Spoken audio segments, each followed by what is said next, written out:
Hello? Excuse me. Excuse me. Hello? Could I just get your attention? Could I just get your attention, please? So, because we're pretty near capacity, we need to have all the exits clear. And for everyone who is standing will either have to sit down here, or most everyone will have to actually go to the lobby where we'll stream this meeting at the same time. So there are some screen or two out there. We, yeah. And then everyone's standing.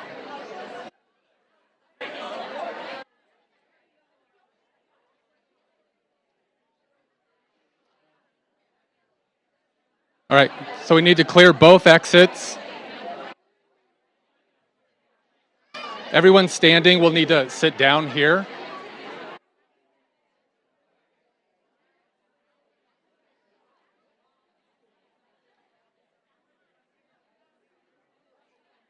Excuse me.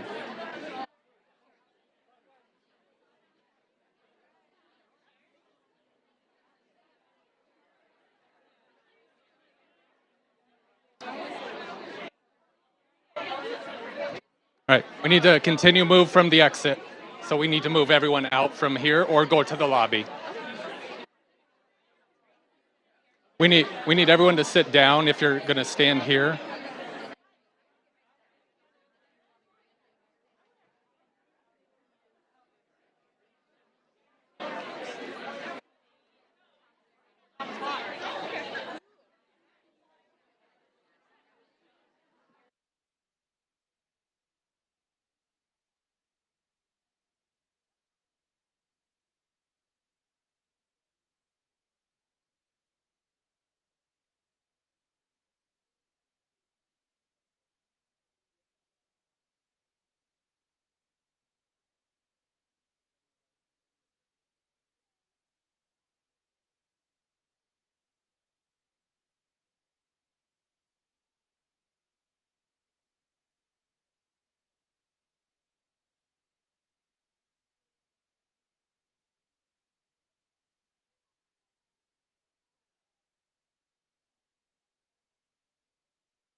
Is disabled. Mine is disabled too. Mine was called up from I can't earlier, get in. so I have mine called up from earlier, but I don't know. I've been answering. Let me find out.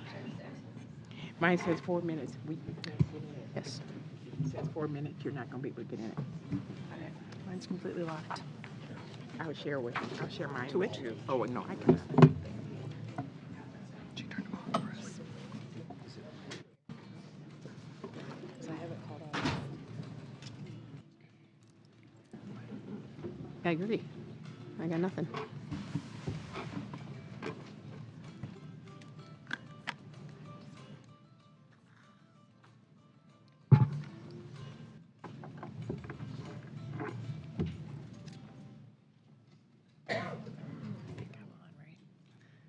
Good evening and welcome to the regular school board meeting for Independent School District 833. It is Thursday, February 20th, 2020 at 6:30 p.m. And we are in the District Service Center in Cottage, Minnesota. 1.0 is roll call. Melinda Doles, Present. Louise Hines, Present. Simi Petnaik, Present.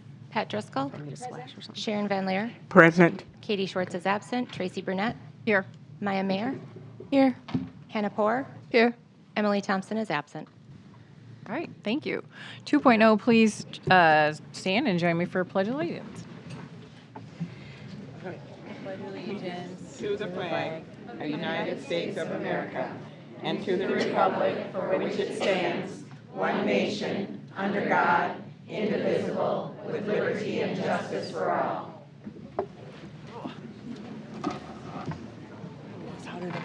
Yeah, I have this. This is what I'm supposed to have, right? Yeah. I got it.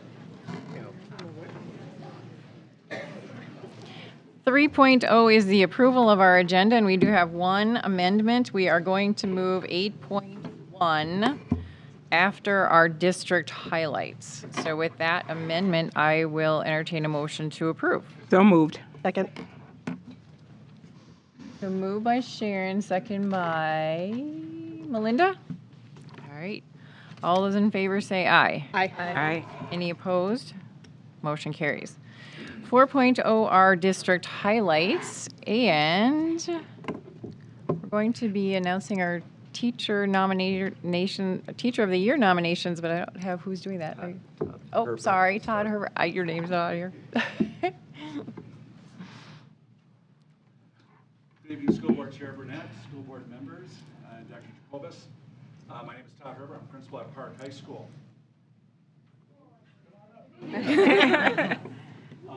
It is my sincerest honor to introduce to you this man next to me, right here, Jason Jankowski.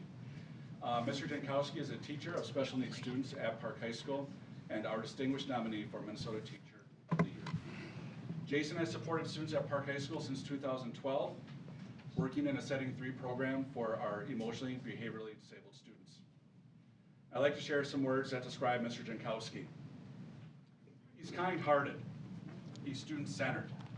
He's a coach, a mentor, a collaborator, a champion for kids, organized, accepting, understanding, welcoming.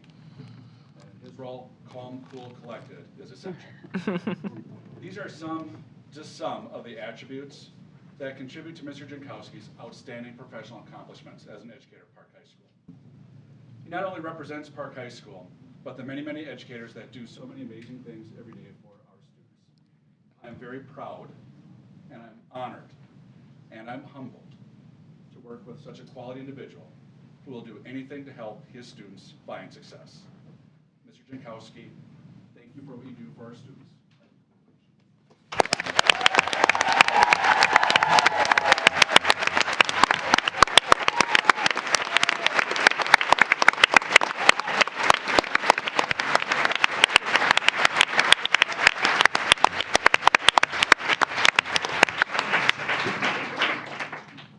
Thank you for recognizing me today, and I also want to recognize Jaimie Forkrud and Lisa Peterson on their nominations as well. Congratulations. And as you all know, success doesn't come without a team approach. So I also represent Park High School and all the great staff there, from paraprofessionals to teachers to custodians to secretaries, etc. So thank you.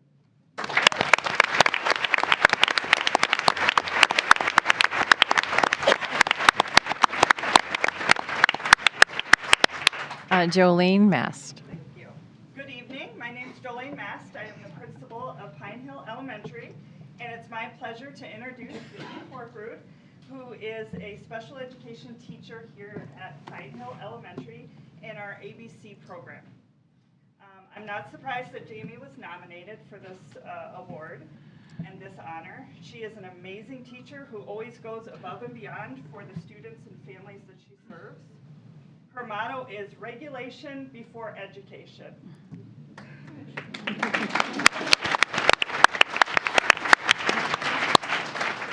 lives every day by building social emotional skills with her students so that they are able to be successful. Our students and families are very fortunate to have Mrs. Forkrud American educators. Thank you.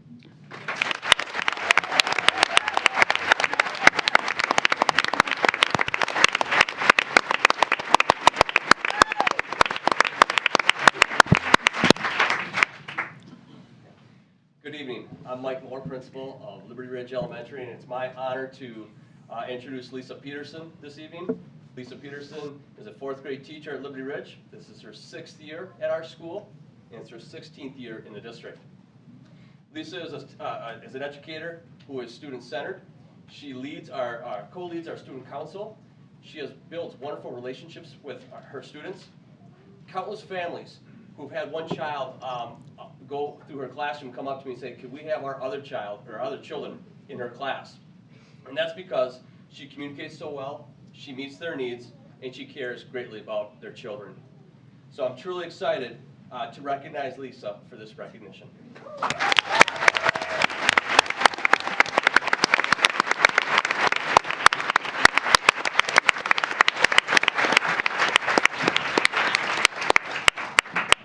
That's very exciting. Congratulations, all of you. All right, so we are going to move 8.1, the inclusive playgrounds will be next, and our Director of Facilities, Kwame Aim, and the Cottage Grove Elementary Principal, Teresa Bloom-Thole. I'm going to go around. It's kind of caught in the back. Oh, got it.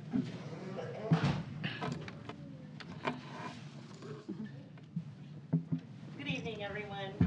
Board Chair Burnett, board members, and Dr. Jacobus. I'm Teresa Bloom, the principal at Cottage Grove Elementary. And thank you for allowing us to share some important points about inclusive playgrounds tonight. I have a special guest with me today. This is Ainsley Kumro. She's a 4th grade student at Cottage Grove Elementary. And Ainsley, I really think all these people are here to see you tonight.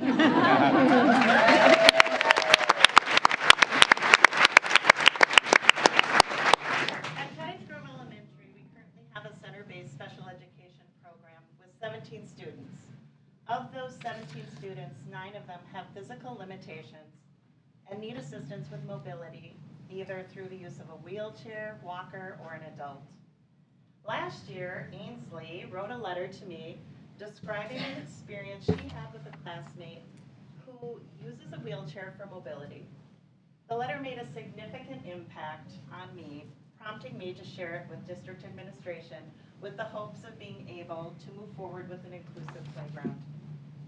Ainsley has graciously agreed to share her letter with you tonight.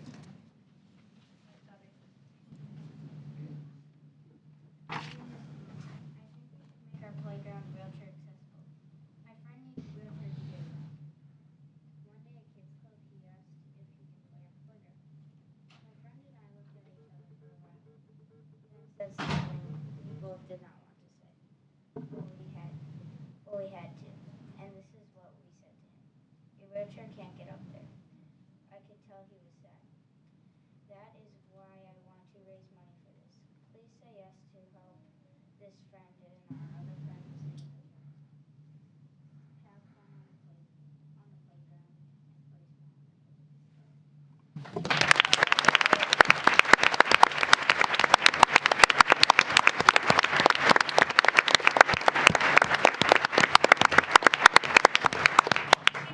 Wrote the letter, but she also went on to give me lots of suggestions on how to fundraise, things that she'd be willing to do to help out. So we'll probably take her up on that as we move forward with this process. But I did just want to share a little bit more about inclusive playgrounds. As you can see, our students are very empathetic and value their time on their playgrounds to develop friendships. Playgrounds are a great place for children to engage with peers and make friends. One of the struggles families with disabilities face is fewer places to meet and be a part of community. According to a study on physical and developmental disabilities, 53% of kids with disabilities spent less than 2 hours a week with peers outside of their class. By making playgrounds inclusive, it addresses this problem.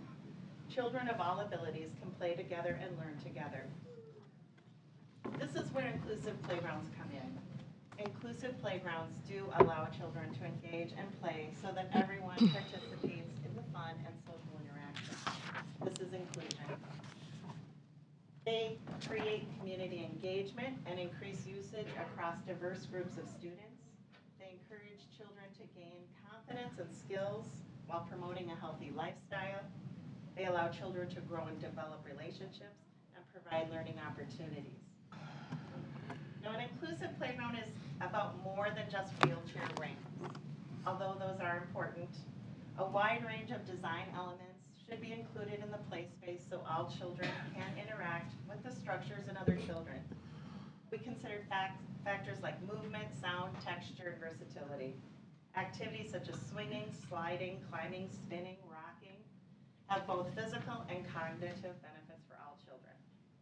Inclusive playgrounds incorporate pieces like number and alphabet boards and musical equipment, great ways to incorporate learning into play. Our playgrounds should not limit or segregate children.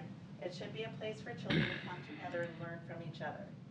Inclusive playgrounds encourage play, which leads to a mutual understanding, friendships, and most importantly, a sense of belonging. So we ask ourselves, do our current playgrounds encourage children of all abilities to interact and share playtime together? I believe the letter that Ainsley wrote answers that question for us. So thank you for allowing Ainsley and I to be here to share the importance of inclusive playgrounds, and I'm very excited that the conversation and planning is moving forward. I believe Kwame will address that further. There's nothing else for me to add to what you That is why your letter is bringing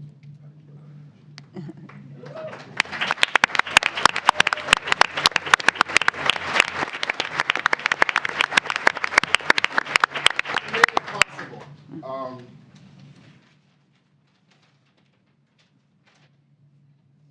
Madam Chair, Superintendent, members of the school board, ladies, gentlemen, and students. There's an adage that goes, you can't teach an old dog new tricks. For me, with this case regarding the playground, I consider the adage a bit off the mark. It should rather say you can teach an old dog new tricks sometimes. I consider myself sort of an old dog. But once I read this young lady's letter about her friend in the playground, I knew I had to learn a new trick. I thought I understood a new playground. I was wrong.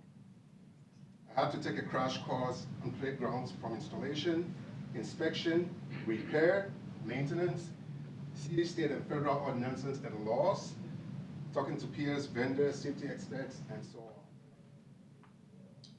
Her letter made me understand what we as regular people take so much for granted, without thinking about the less fortunate. At the same time, I have not seen such a letter culminate in so much need for action and resolution from almost everyone in this building.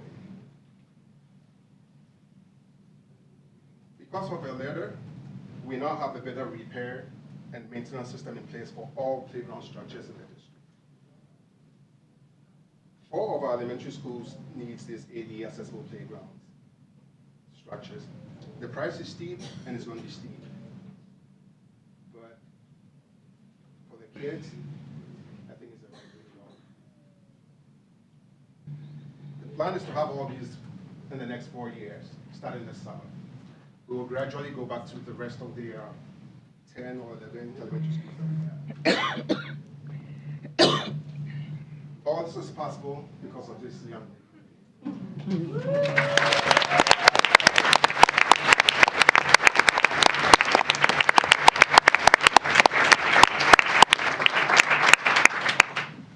Olsen and Dan, she told me one thing. We can always learn from our kids, students, and our children. Thank you.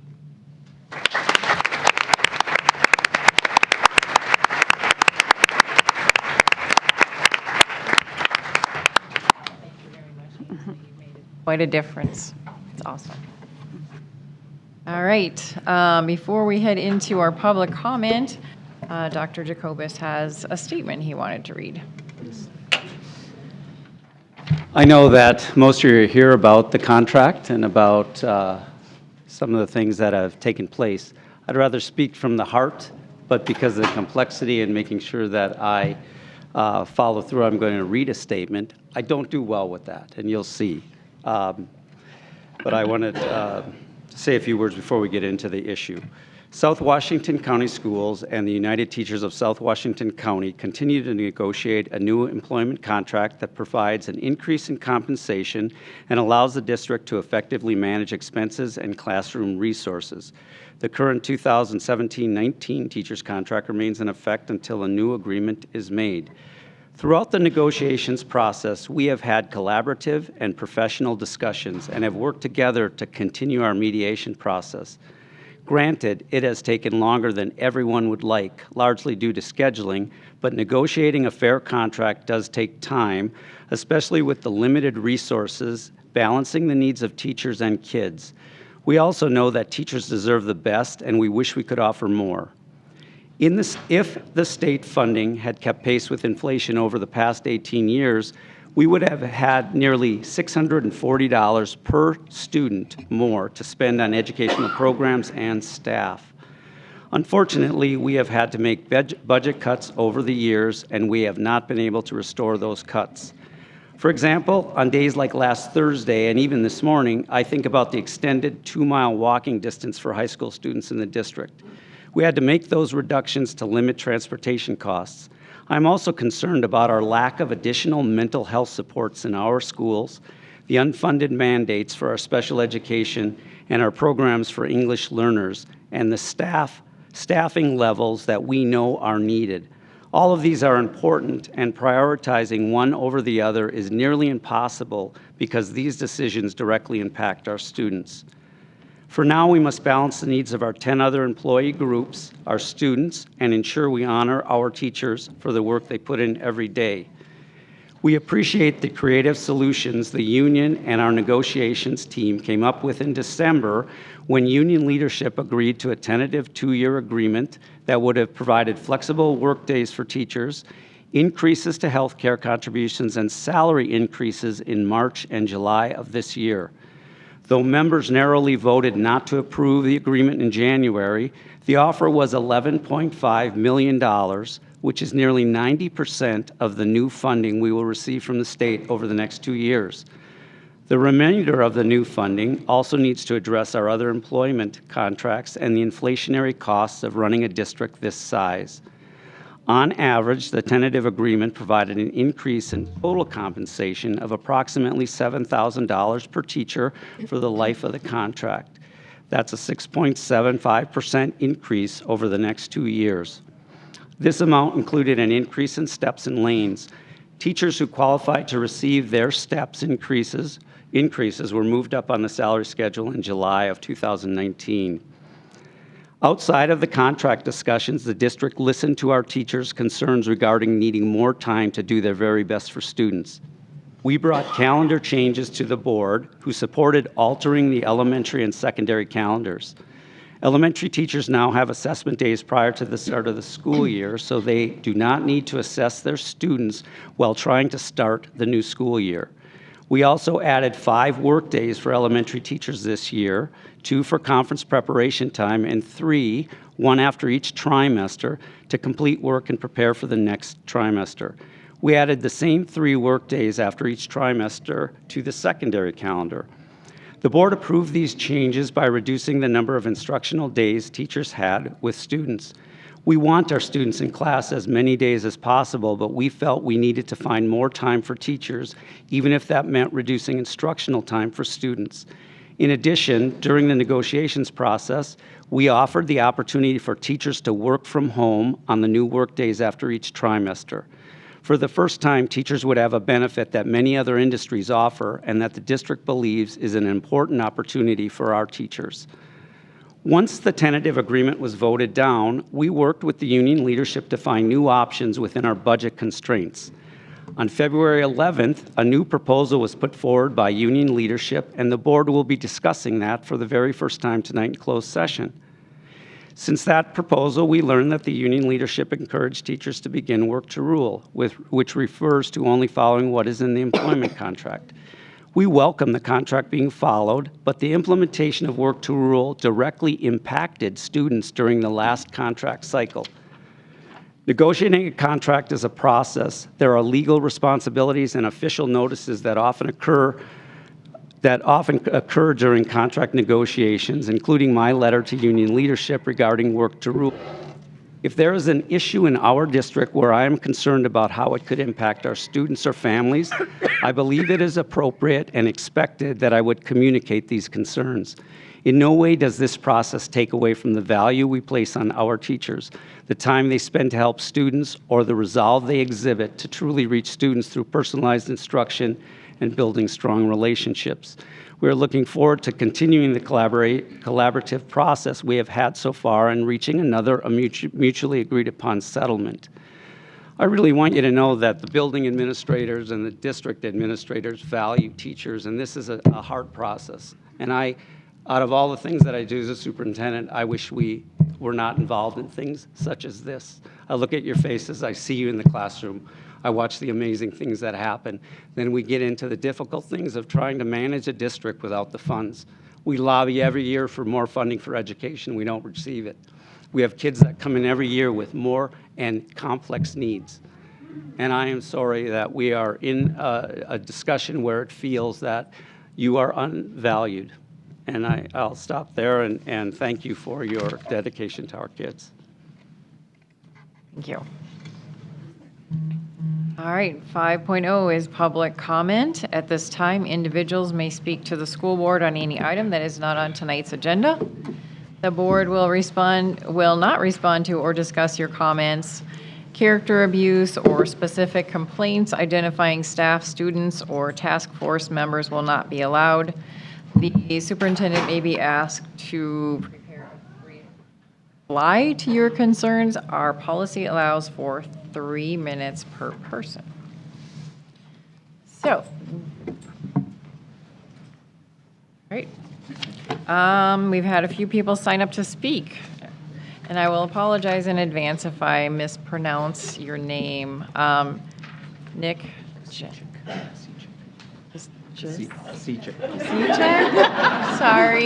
That's okay. Just like it looks. Yashicek. Good evening, Chair Brunette, board members, Dr. Jacobus, and student representatives. Numbers matter. In education, in our classrooms, we make decisions based on numbers. Therefore, it seems appropriate to share some data related to negotiations. District 833 is geographically bordered by 7 public school districts. In the last round of bargaining, the districts surrounding ours, 833, averaged a 3.87% increase to their salary schedules. Recall that we accepted a 2.87% increase to our schedule with another 1% off schedule as one-time money. Our membership agreed that our district needed to get their finances in order while allowing for new local revenues and state money to increase fund balances. Fast forward to this contract. After the state increased funding by 2% for 2019 and a further 2% for 2020, and adding in the increases to funds coming from local levies and other state aid, let's revisit the districts bordering ours, starting in the north and moving clockwise. North St. Paul for 2019 and for 2020, 2% and 2% were added to their salary schedules.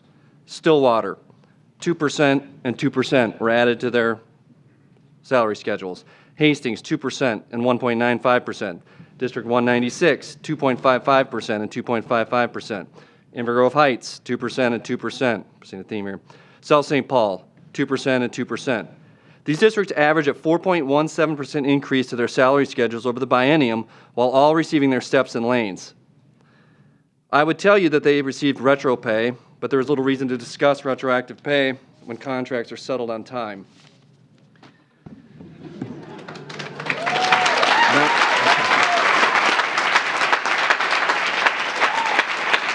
Thank you. Yeah. Members of the communities that make up District 833 have consistently voted to increase their own taxes. They want to see a great education provided for their children. This can include lots of things like smaller class sizes, more mental health funding, better technology. That being said, I would imagine that many of them know the value of attracting and retaining the best educators for their kids. According to the Consolidated Financial Statement from the Minnesota Department of Education, from 2014 to 2019, community members have voted to nearly triple their contributions to District 833 schools, from just over $20 million in 2014 to just under $60 million in 2019. Along with increases from the state and other sources, total sources of funds have increased 36.4% over the same time frame. How is it, with an increased investment from our community and state, District 833 still can't offer an average salary increase to its teachers like our surrounding districts? Please settle this contract.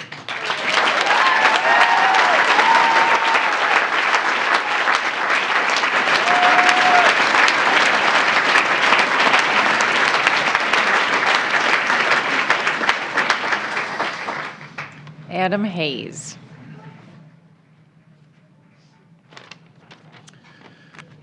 Good evening, Chair Brunette, board members, Dr. Jacobus, and student representatives. My name is Adam Hayes, and I'm an educator at Eastridge High School. It has been the honor of my young life to serve this community for 10 years as a high school English teacher, and now as an instructional coach and student achievement specialist. While negotiations, no matter how fractious, will never change how I feel about the families I serve, yesterday's revelation of the letter from Drs. Jacobus and Witherspoon has greatly cheapened the work that I and my colleagues do. In a 2018 negotiations update read aloud in this room, it was suggested that we teachers work for 183 days.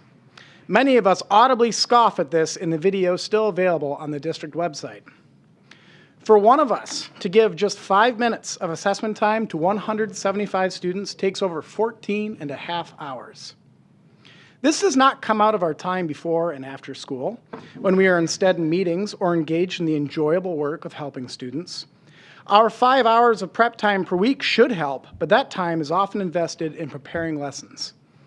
Instead, that time comes out of our family and personal time, time that I hope to spend with a child, our first, that my wife and I are expecting this August. In the letter that many of us read for the first time yesterday, Drs. Jacobus and Witherspoon lay claim to that time, not as a gift, but as an obligation under penalty of the loss of our jobs or our union. So it is that I must ask this school board, when your employees, Drs. Jacobus and Witherspoon, state that we teachers, quote, must put in the time that is necessary to fulfill all our job duties, who will determine what constitutes enough? When they direct us to, quote, respond to phone calls or emails with families outside the duty day, attend meetings or school events outside the duty day, who will determine when we have done enough to have earned the right to see our families again each day without having to fear the loss of our jobs or our union?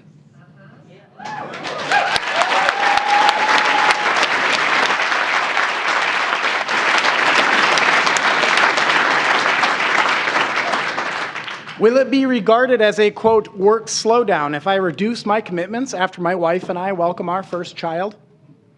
I have been here for 5 contracts. I should be on my 6th at the moment. I would like to spend a lifetime of contracts continuing to serve the community that I love, a community that has shown me much love and response. However, seeing the continued disregard for teachers, some of whom have since left for other districts or professions, makes it difficult to see that love from district negotiators as well. Please work in earnest with UTSWC negotiators to settle this contract. While we as a profession revisit the wisdom of inflexible deadlines for our students, I believe we should hold one another to a higher standard as adults with a shared interest, settling a fair contract for our teachers.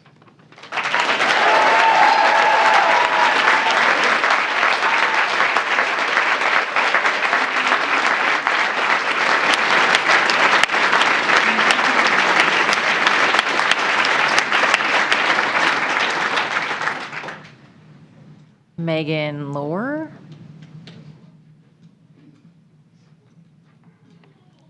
Wow, he left me a tough act to follow. Good evening, Chair Brunette, school board members, Dr. Jacobus, and student representatives. My name is Megan Lauren. I'm a math teacher at Park High School. First of all, I was really hoping Ainsley was still here because she is so adorable, and she is the reason that we are all here tonight.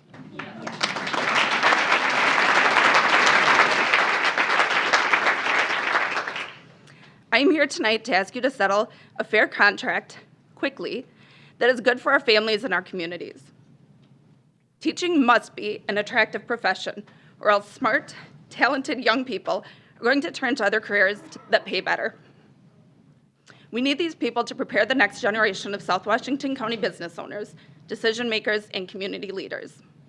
So if the district truly values and wants to attract and retain high-quality teachers to our community, they need to work with us on a contract that can do that with a fair return on our work. The prolonged contract negotiations between the teachers and the district are distracting us from our primary role and the one that we love the most: helping our students succeed and preparing them for successful lives. Not having a settled contract only puts a cloud of uncertainty over our teachers who need to plan for their future. And I just want to say that your letter to us yesterday made me feel anything but valued. Thank you for your time.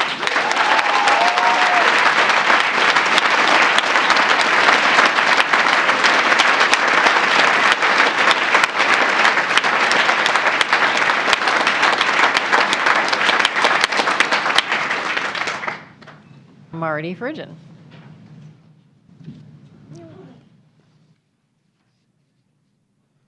Good evening, Chair Burnett, school board members, Dr. Jacobus, and student representatives.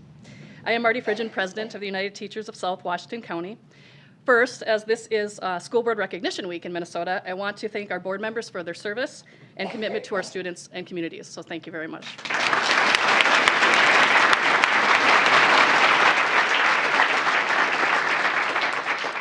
This month we're in, of February, brings us to 1 year since we began negotiating with District 833. While other districts were able to reach agreements in 4 meetings or 2 months, once again we find ourselves in long, drawn-out negotiations. We did have a tentative agreement in December, which was still after 10 months of negotiating and mediation. However, our membership voted that tentative agreement down. Our process is such that every member gets to have a vote on the ratification of a contract, and we honor that process. It was a close vote, but that doesn't negate the fact that it was rejected by the majority of voters. We asked the district if they would like to meet outside of mediation to continue negotiating. They agreed. We came with a proposal that was rejected by the district and no counter proposal was offered. The district stated they could do some moving of money around, but no new money would be added. So we went back to mediation. Once again, the UTSWC team had to take time away from students. We were hopeful that we would see some movement. Our team has not stopped trying to be creative, trying to come up with ways to reach a fair and competitive contract. But it appears the district has no urgency to settle. Mediation ended the afternoon of February 11th because the district decision makers were not there. It's frustrating when we get to bargaining mediation, especially this far along in the process, and the district team is unable to make decisions because they need to go back to the board. We need the decision makers at the table or on the phone when we are bargaining and mediating. Not having decision makers there only delays us getting a tentative agreement. If the decision makers are not going to be there, then the team that is there needs to be empowered to make decisions. A veteran teacher in our district wrote this to me after speaking with several colleagues. Being a year behind, quote, being a year behind in our contract settlements perpetually is annoying people, and this seems to be the district's new status quo. Teachers want the district to understand that their current process of negotiating is not creating goodwill. I'm reminded of a quote by Leonardo da Vinci, who said, "I have been impressed with the urgency of doing. Knowing is not enough, we must apply. Being willing is not enough, we must do." No one has reached out to the UTSWC bargaining team to let us know what is going on since February 11th. When the decision makers will get back together, if they've been spoken to over the phone or going to meet in person, possible dates to go back to the table, nothing. We heard nothing the night of the 11th, nothing the 12th, nothing the 13th or the 14th. So the afternoon of February 14th, an email was sent to our members about our next actions that our membership chose to do. Now, we can assume the district will be discussing our negotiations, and now we know, Dr. Jacobus said, that they will be this evening in a closed session. However, no one has contacted us to say, let's look at dates right after the 20th. That's when we're going to be meeting. We're just left out in the air and expected to not do any actions to get a contract settled. The only communication the UTSWC has received from district administration is a letter in which they state our 7.5-hour contracted duty day does not apply and that we will be hurting students and their learning if we adhere to our contract. This couldn't be further from the truth, and it's insulting.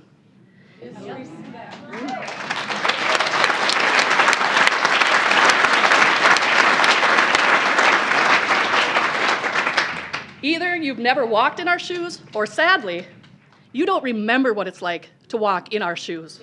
Yeah. We will always stand up and advocate for our students and communities. We will always stand up for our profession and the right to have a say in our working conditions. And personally, I will always be proud to stand up, not for the members, but with the members of the UTSWC.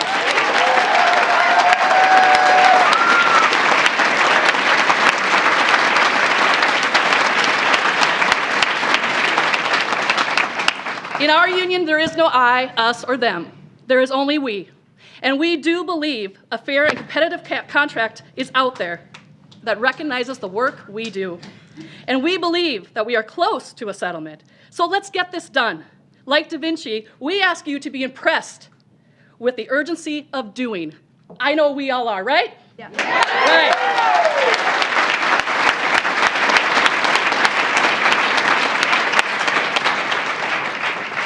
Before I end, I just want to say two comments that I want people to know this. In these last 5 years, we have been without a current contract, more than we've been with a current contract. We added up the numbers. Also, Dr. Jacobus has stated that we would be using up 90% of the new money. Our figures come to 83%, but that's only if they didn't budget for us. They're saying all the new money. Well, where's the budgeted money? I just want to make sure that we point that out. Thank you for your time.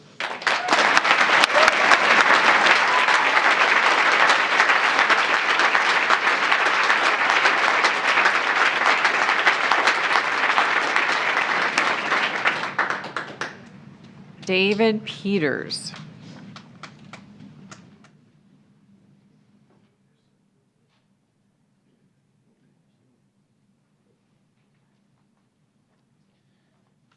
Hello, my name is David Peters. I am here asking for a change to the digital flyer policy. It's a little off topic tonight, but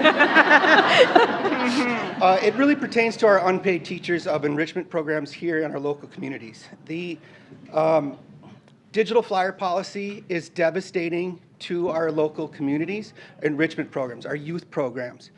Let me get to my speech here.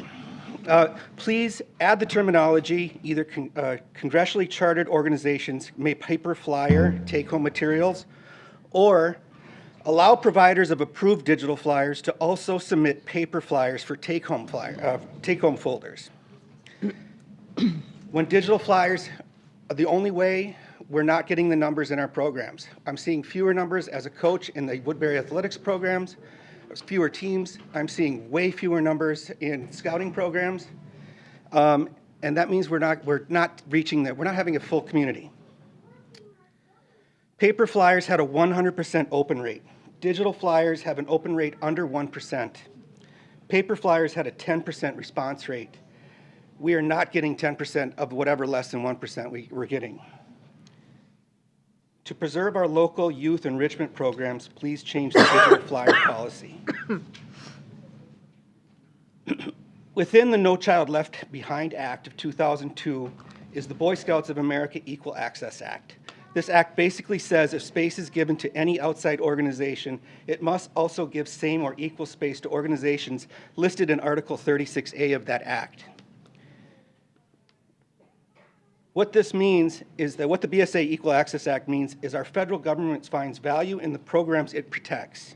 Our local school districts should find value in these programs too. There's a thought, if we let you in, paper flyer, we have to let everybody in. And that's not true. It's set by the policy that you guys approve. If you say it needs to be approved, then it needs to be approved. But our local communities need to paper flyer. Right now, ABC Mouse, internet monitoring programs, ACT score things, outside our community products and services are flooding our digital flyers. Our local programs are getting lost in the mix. We need to have a healthy community. Please restore the threads within our community by allowing the paper flyer. I promise you that our local communities do not have the funds to overwhelm our teachers with paper flyers. The cost of entry is the paper flyer, and our nonprofit programs really could use, we're doing way more than, and spending way more for much less effective programming to recruit our kids. Thank you, and good luck, teachers.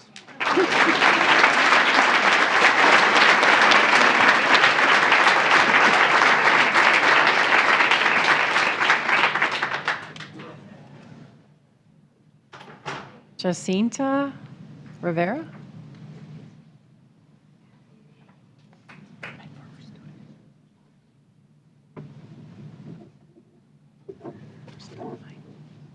Okay, so I mean, I found out about this last night, so I don't know all the formalities of everything.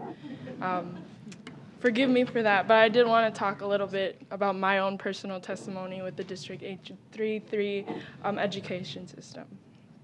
So, I am a 2017 Woodbury High School graduate. I am the eldest of four. My brother is also a graduate, and then my two sisters are at Woodbury High School right now. I've talked with them about how school has been over the last couple years because I go to the school at the U of M, and a lot has changed. A lot has definitely changed. I'm going to tell you who I wouldn't be if it weren't for these teachers at our schools. I wouldn't be an interviewee of an engineering company in Shakopee that wasn't even looking for my job field, and I got that job. I would not have been, thank you. I would not have been a performer in front of over 2,000 people in the state of Minnesota at a local Filipino cultural celebration if it weren't for the teachers who taught me how to put myself out there like I am right now.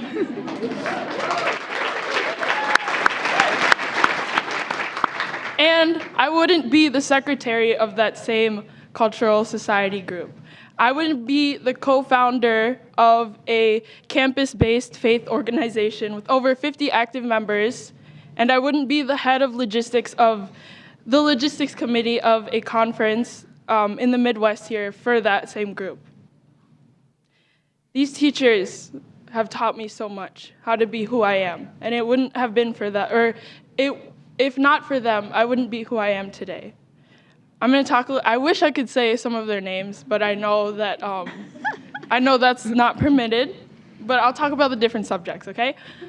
So, all of my English teachers, especially throughout middle and high school, taught me the value of my words and my voice, and that is why I am so outspoken and bold and passionate about where we are today, right now.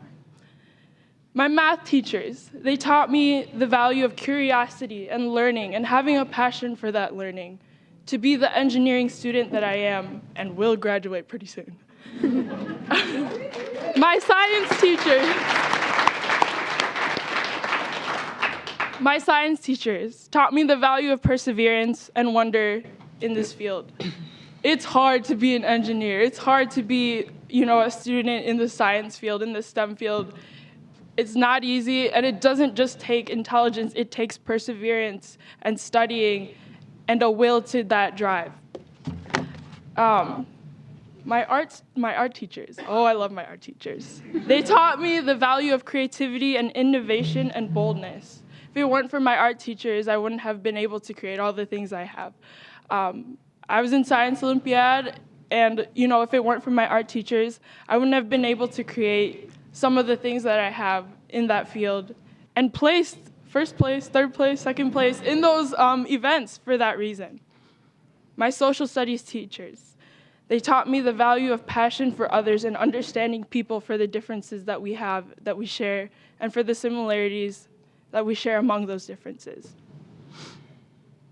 These people are raising our children. We all know how expensive that is. There's no debate there.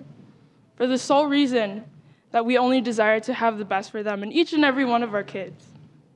I implore you to ask yourself and reevaluate what that means.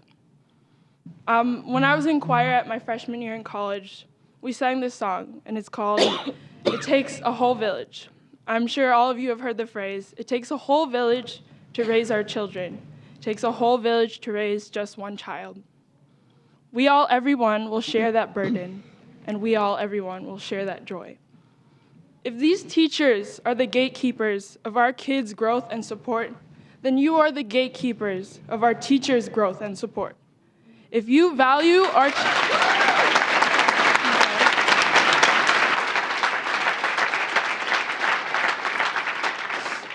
If you value our children as much as our teachers, then please do that same job that these teachers do for us. Thank you.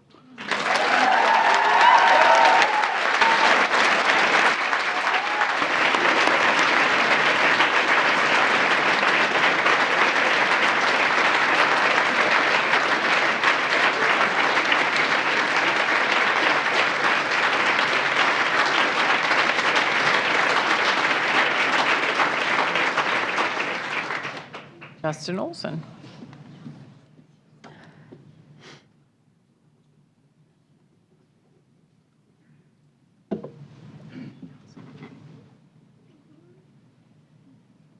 Good evening, Chair Burnett, members of the board. My name is Justin Olsen.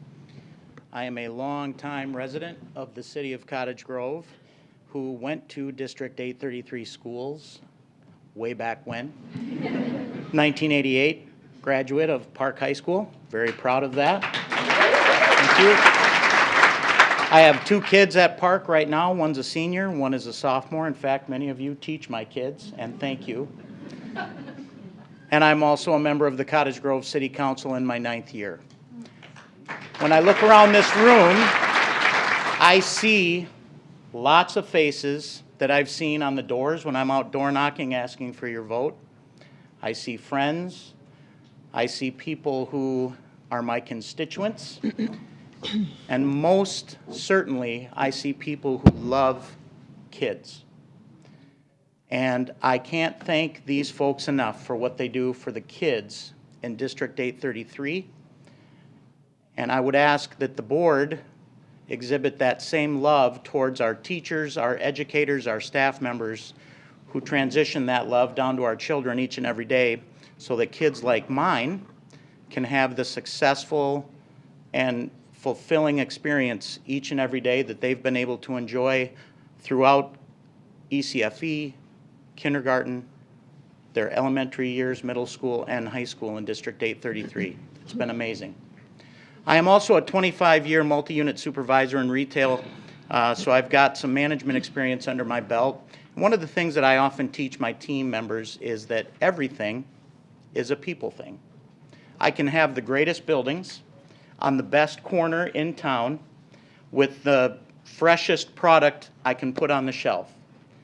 But if I don't have great people in my stores, I don't do good business because everything is a people thing. I take that same philosophy and apply it in my public service role. In my time as a resident in the city of Cottage Grove, including my time as a student in District 833, I have never felt nor seen the sort of animosity that I feel right now between the educators and the administration in this district, and it saddens me because it just shouldn't be that way. There is a definite issue with regard to alignment. And while there's certainly core issues and root causes to that, oftentimes I think we look at that and we find excuses when we should be looking for solutions. The solution is very clear in my view, and I've sat on that chair. I work with contracts within the city of Cottage Grove in my public service career.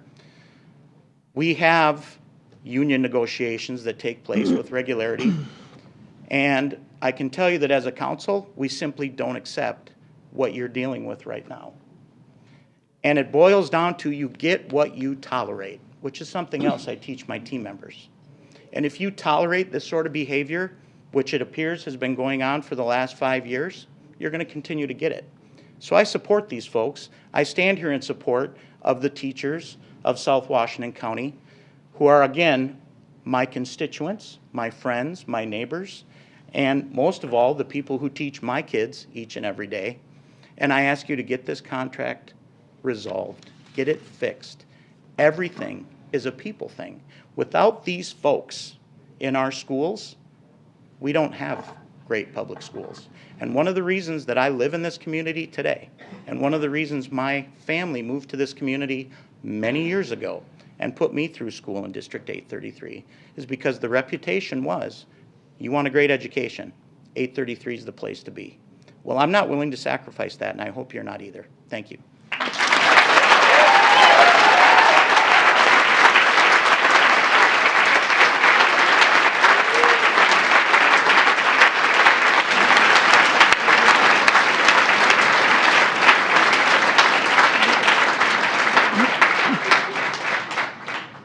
I just want to thank everyone who came out tonight to speak, and all of you who came out in support of not only our teachers, obviously, but our students and our schools and the education we provide for them. So we will get back to the table, and we'll get this done. And we just want to say thank you very much for coming tonight.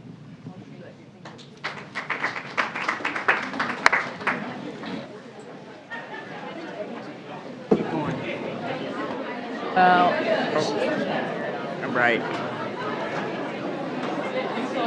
I know. Get out. I know.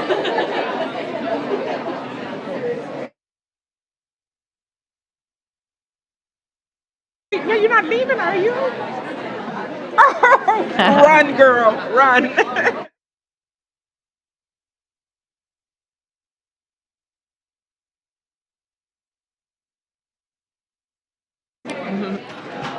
Yes. Oh, Park is sick. Oh, okay.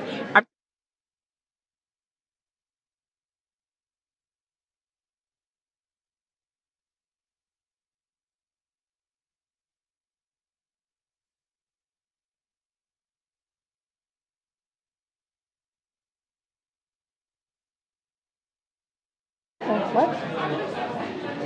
The Act 2 popcorn? Yeah. So I don't know if you realize this, but I used to run the Act 2.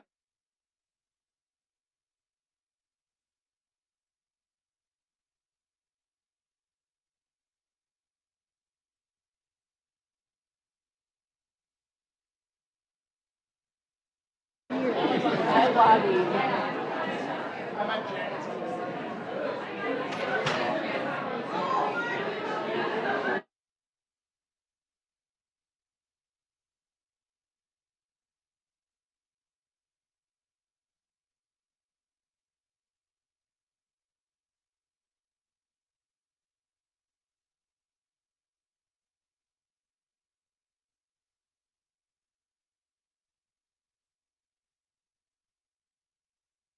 I can't just be rude in that.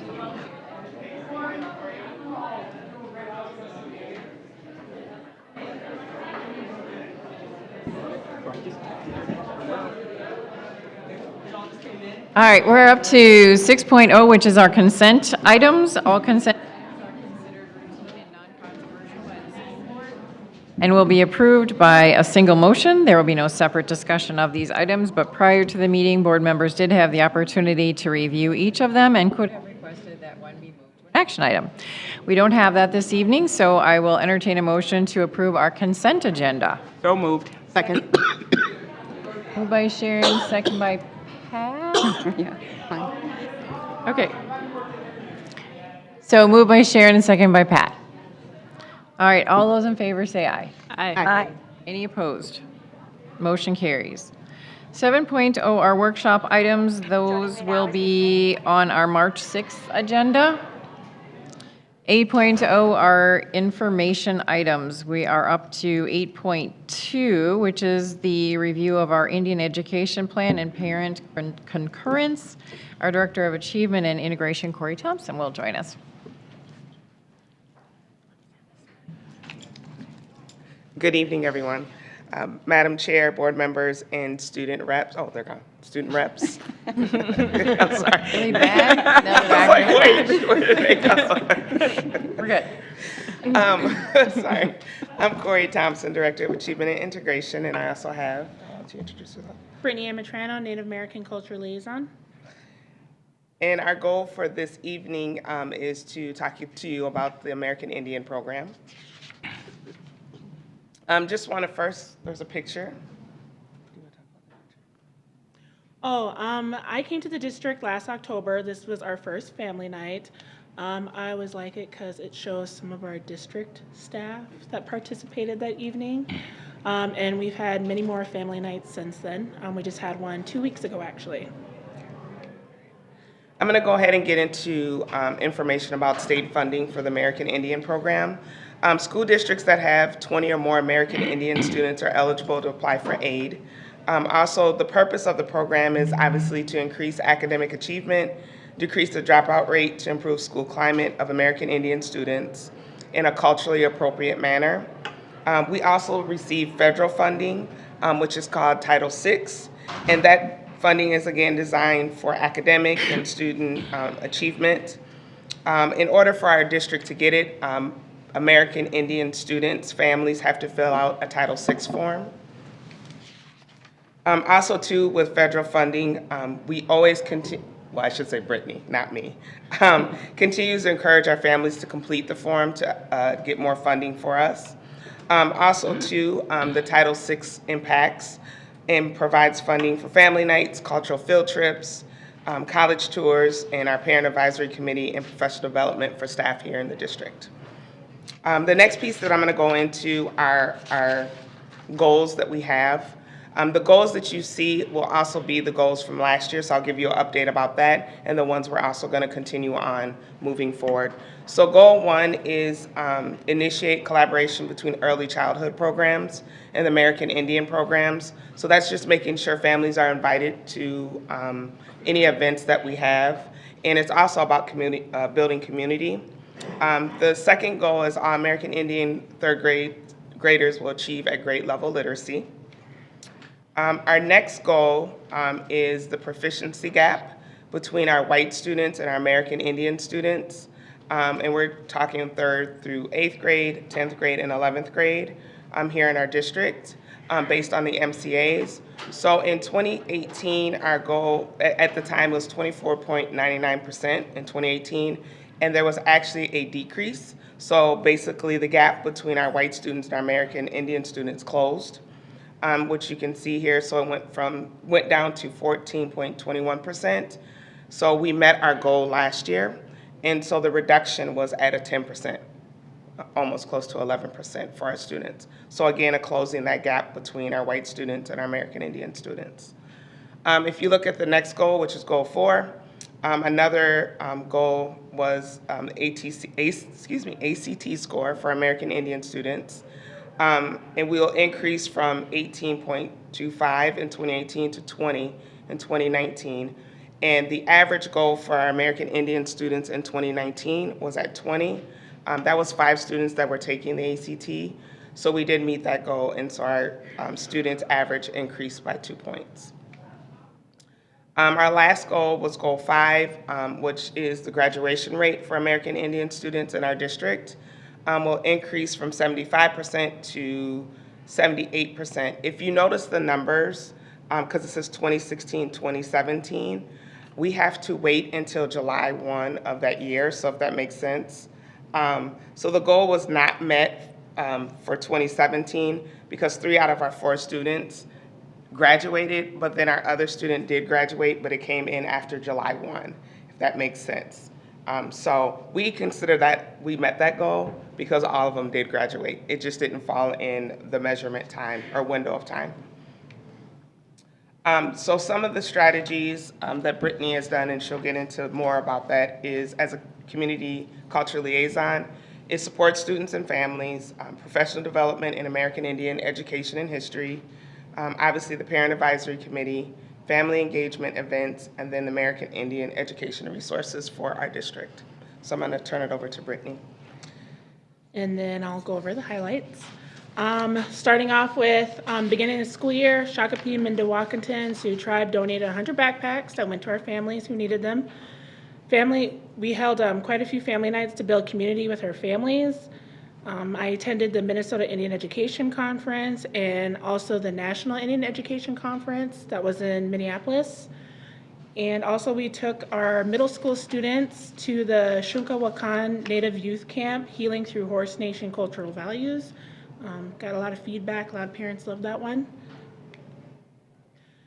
Continuing with our highlights, we collaborated with teachers at the elementary and secondary level to provide culturally relevant lessons and resources, supported students and families in navigating the school system, college visits, providing ACT tutoring to all juniors, which is currently happening now, collaborating with the parent committee. We also raised a tribal flag at Woodbury Middle School, and also the feedback from other schools is that they would love to incorporate more tribal flags within their entryways at the schools. College visits, University of Minnesota Morris, and we're gonna go to Minnesota State College Southeast. Some of our family events were back to school night. We provided reading books for all the students that were all written by Indigenous authors. We did a beat and feed night, Indigenous indoor games, and Indigenous cooking class. Some of the collaborations that we did in the classroom were staff presentations. Some of the examples or some of the topics that we talked about were Minnesota Sioux tribes, treaties, mascots, American Indian customs, brought in my regalia, my kids' regalia, etc.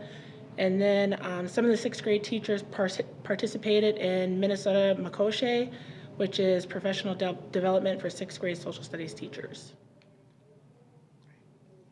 Our next piece, just wanted to give you information about our parent committee. Under state and federal laws, we're required to have a parent advisory committee, which works with Brittany, and then I also attend meetings and we work together to help plan some of the parent nights, also to listen to the needs of the parents, of our American Indian parents, for our students.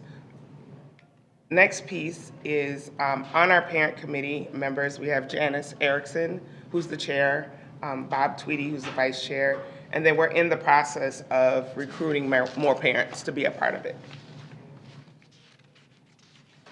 Again, the president of our American Indian Parent Advisory Committee is Janice Erickson. Each school year, the parent committee will vote concurrence or non-concurrence to determine if the committee concurs with the school board and district are compliant with Minnesota statute section 124D.78, and that the school board and district are meeting the needs of American Indian students. The parent committee voted for concurrence on Thursday, February 13th, 2020. Thank you for supporting District 833 American Indian Education. Do you have any questions? Questions? I have a comment. Yeah. I'm really proud of your work. You did a nice job meeting your goals. Thank you. We're still have more goals for our Native American students, but no, this year was good. So Yeah, good job. What have been some of the biggest challenges as you have tried to reach your goals? You know, what have been some of the bigger obstacles or things you've had to manage, or unanticipated problems that you may have come across? So I work with a wide range of Native families in the district. So I work with families who are very cultural, who are very receptive to coming to family nights, who are participating in cultural events. And then I do have some families who don't know that much about Native culture, probably because they weren't raised around it or they weren't near an environment where they could be around those type of events. So really just trying to get everybody to participate because I have almost 400 students. I would like to see 400 families at these events. So that's a goal. I would say the other thing that pops up is just the Title VI form and getting families to fill that out. That has been, I know, a challenge for Brittany, but I know with our new online registration, we made some changes to make it easier to obviously get the forms filled out, but then just also to be able to make sure she's not running around with paper forms that way, so making it electronic. Good. All right. Any other questions? Brittany, as far as the land that we're on now, many times we'll open a meeting on recognizing the past and the ancestors. In this area, the land we are on, which tribes were here? This is mostly Dakota territory in this area. Like I said, there's like a whole history of Ojibwe people and how they got pushed up, but for the most part, this is Dakota territory that we're in right now. Thank you. Oh, I did have another question. So, to your point about this, is mostly Dakota, but perhaps may have been Ojibwe at some point. When you try to work with culture, you try to be culturally responsive to these families. How many of these families are of similar tribes, or how many different tribal backgrounds do these families come from? Quite a few. When I first worked in this district, I was really surprised because I thought I was only going to be working with Anishinaabe Dakota families, but I have families who are from the Navajo Nation. I have families who are Cherokee, who are from North Carolina. I have families who are from Seattle. So I work with a wide range of Native families, but for the most part, a lot of them are going to be Anishinaabe families, Ojibwe families. Okay. Thank you very much. Thank you. Thank you. Yeah. 8.3, Director of Finance and Operations, Dan Pine, in our financial update. Now we need the popcorn.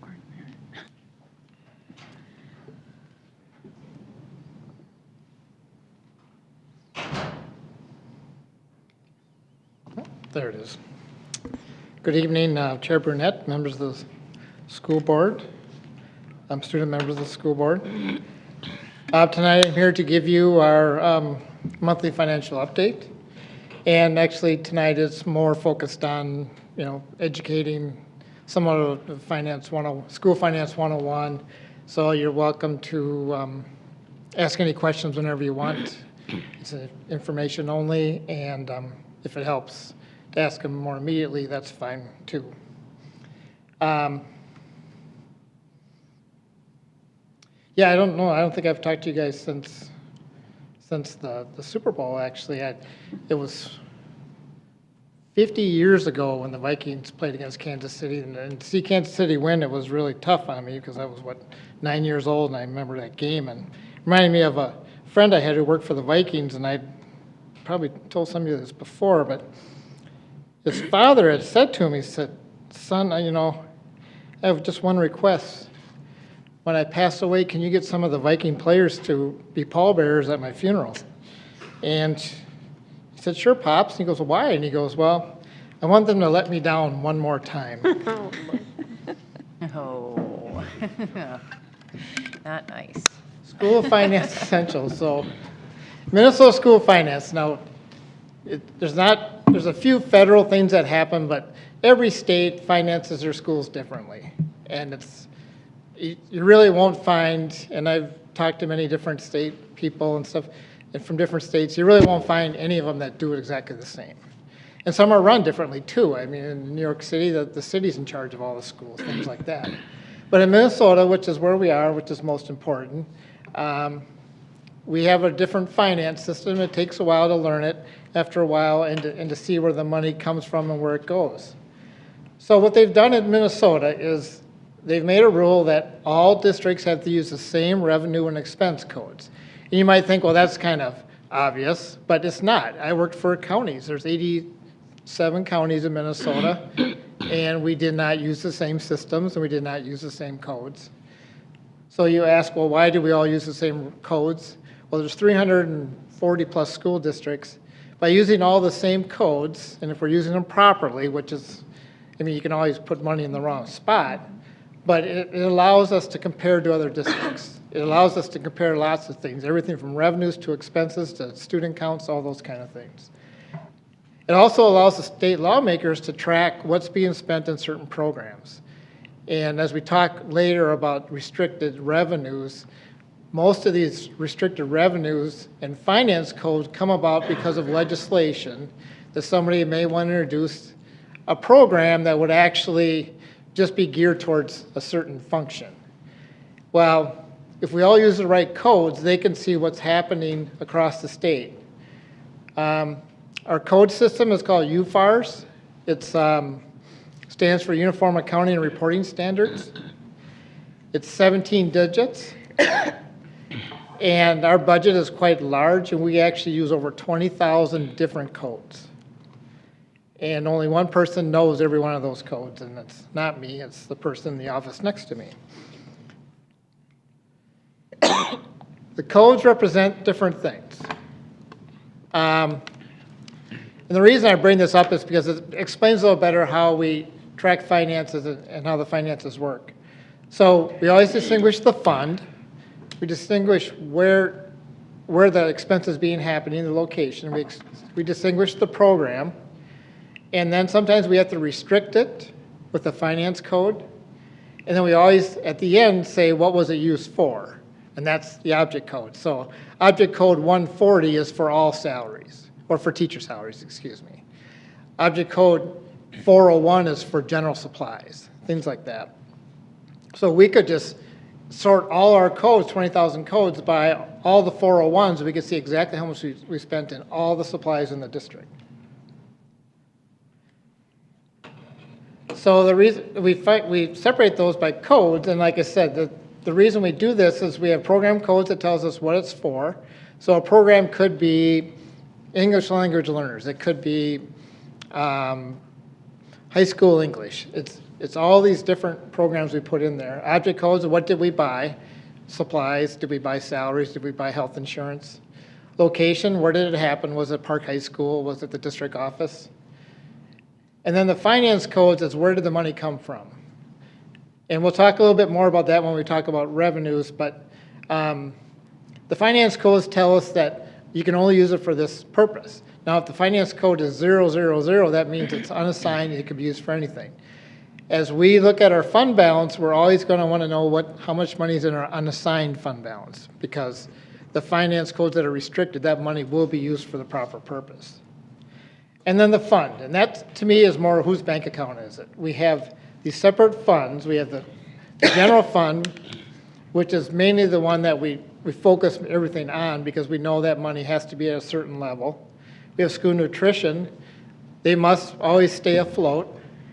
If they don't, if they end up spending more money than they brought in for the year, this is the school nutrition program, then the general fund will have to bail it out. Community services, same way, they collect their own money and they spend their own money out. And if we spend more than they brought in, then the general fund will have to bail them out too, by law.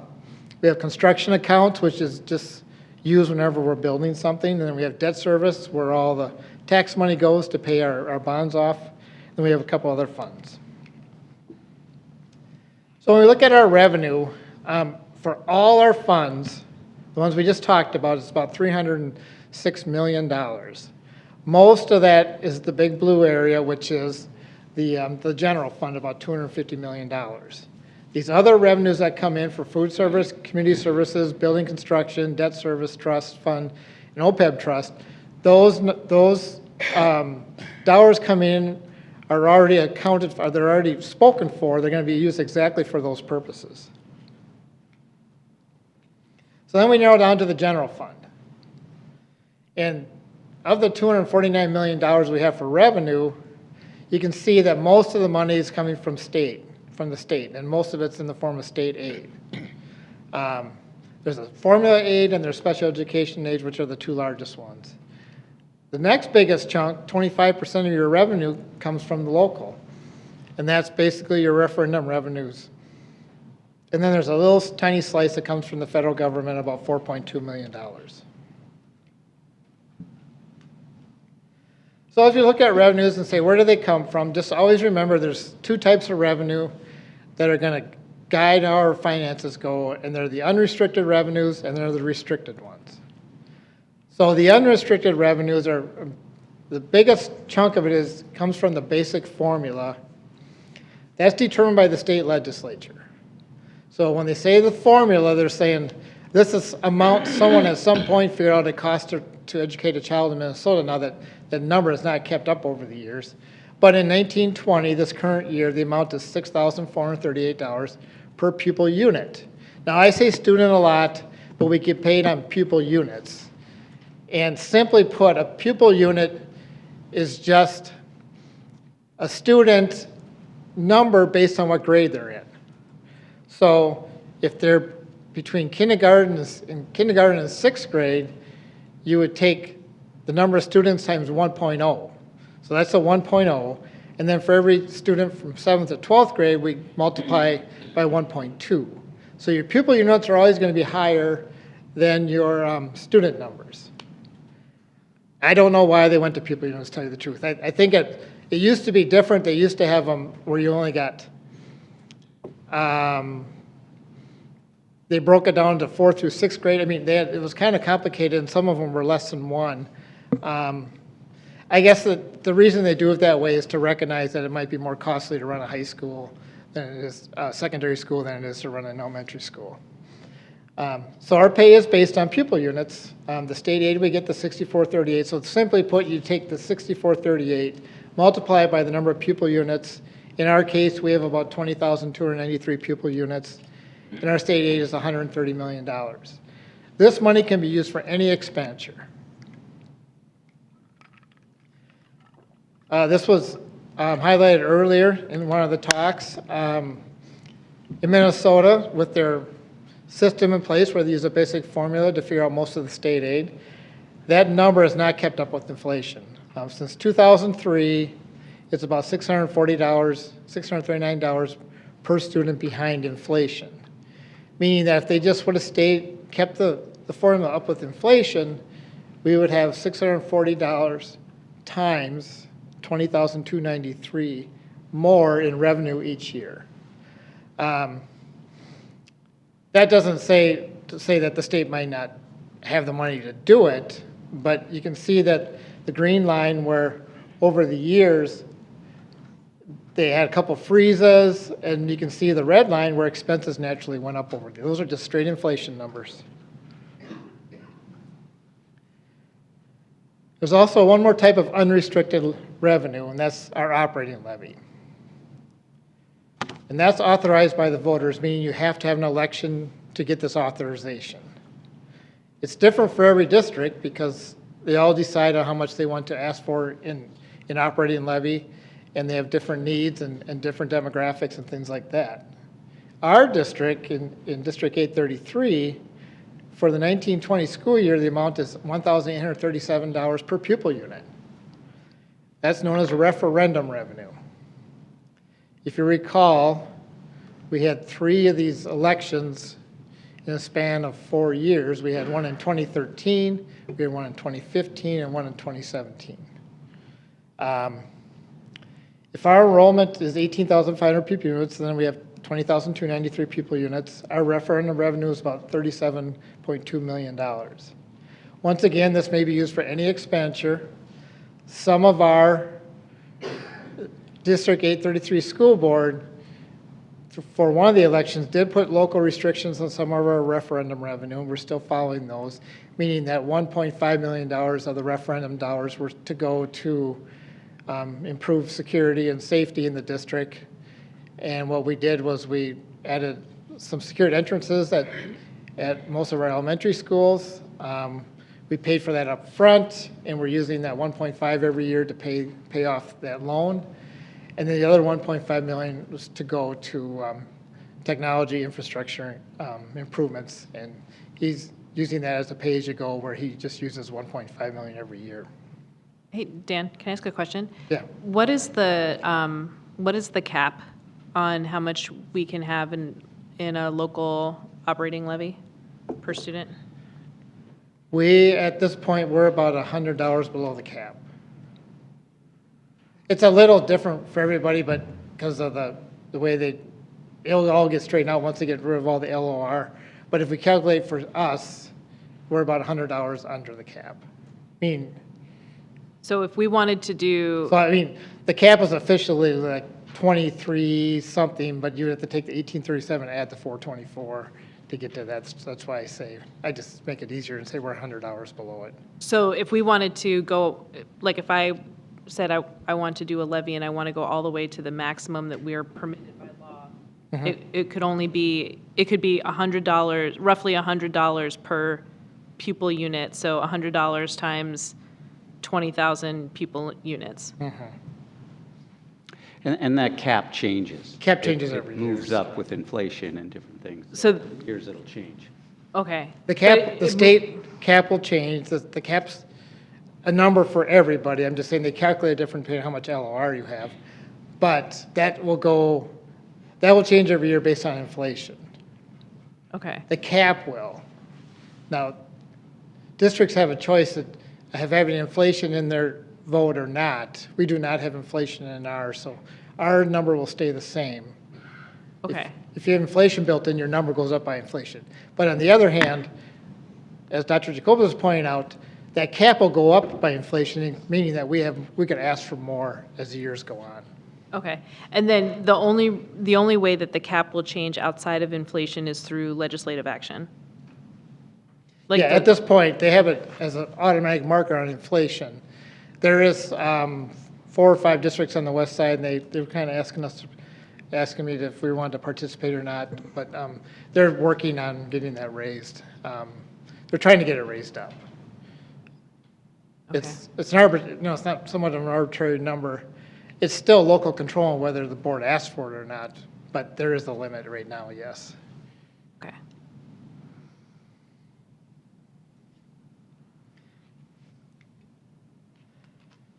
The other unrestricted revenue we have is called local optional revenue, and this all has to do with the referendum also.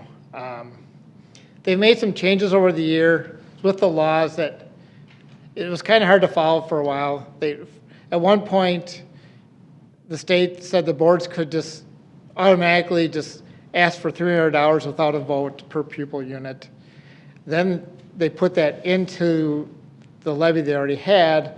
Then they had what's called local optional revenue of $424 per student, which basically reduced the amount that the local taxpayers had to pay, and they used state aid to pay for that. So at this point, we have 1837 that goes directly against the levy, and we have 424 per pupil unit that is coming from the local optional revenue. Some of that is levy, and some of that, there's a lot more aid of that than there is on the other side. Once again, to me, it all comes down, you take the 1837, add the 424, that's how much you've had approved over the years by voters. Now, those will expire at different times, and that's a discussion for a different day. But to make it even more confusing, what they did was next year, they moved the old $300 into local optional. So $724 will be local optional revenue, requiring no vote, and then $1,536 for us will be local referendum revenue. Our total revenue is not going to change, it's just the makeup of it. And as we look to the future and look at renewals and stuff, we'll have to take all that stuff into consideration.